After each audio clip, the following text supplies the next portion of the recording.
बऱ्याच गोष्टी ठरवतोस, पण साध्य मात्र होत नाहीत. आणि मग त्याचा त्रागा करत बसतोस. माझ्याकडून काहीच होत नाही अथवा माझे नशीबच खराब आहे म्हणून स्वतःला कोसत बसतोस. हो ना? आता नेमकं कुठे चुकतंय ते सांगतो. मन लावून शेवटपर्यंत अगदी शांत चित्ताने ऐक. तुझी पहिली सगळ्यात मोठी चूक म्हणजे तुला वाटतं आहे, अजून वेळ आहे, उद्यापासून करतो. पण तो उद्या उजाडत नाही. आणि दुसरी चूक म्हणजे हाती घेतलेल्या गोष्टीच्या मुळाशी न जाता अर्धवट ज्ञानाने तू गोष्टी करायला जातोस.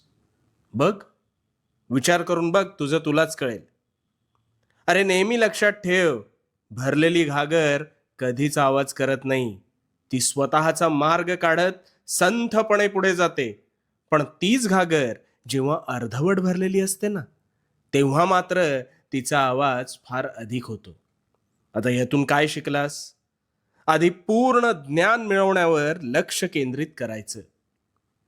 वेळ ही अशी गोष्ट आहे ना, की जी हातातून पटापट निसटून जात असते. त्यामुळे एक गोष्ट कायम ध्यानात ठेव. आज जर तू वेळेला किंमत दिलीस, तर वेळ उद्या तुझी किंमत करेल. तू एखादे कार्य संपन्न करायला जितका वेळ ठरवतोस, त्या अनुषंगाने तुझे अंतर्मन त्यावर काम करू लागते. आता तुझी परीक्षेची वेळ आठव. त्यावेळेला तुला ठाऊक होतं, की उद्या आपल्याला कसोटीला पात्र ठरायचंय. म्हणून अगदी 2-2 दिवस लागणारे धडे तू उद्या परीक्षा म्हणून काही तासात करायचास. का सांग?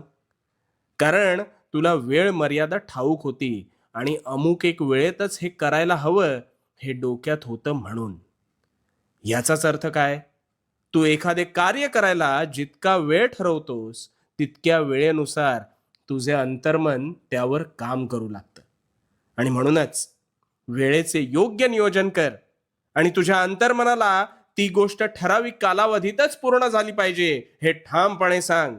आणि मग किमया पहा, तुझे अंतर्मन तीच गोष्ट नियोजन केलेल्या वेळेत कशी पूर्ण करायची ह्याची जाणीव तुला वेळोवेळी करून देईल. आजपासून प्रामाणिकपणे कामाला लाग. बघू तुला अपेक्षित गोष्ट कशी साकार होत नाही ते. आणि भिवू नकोस.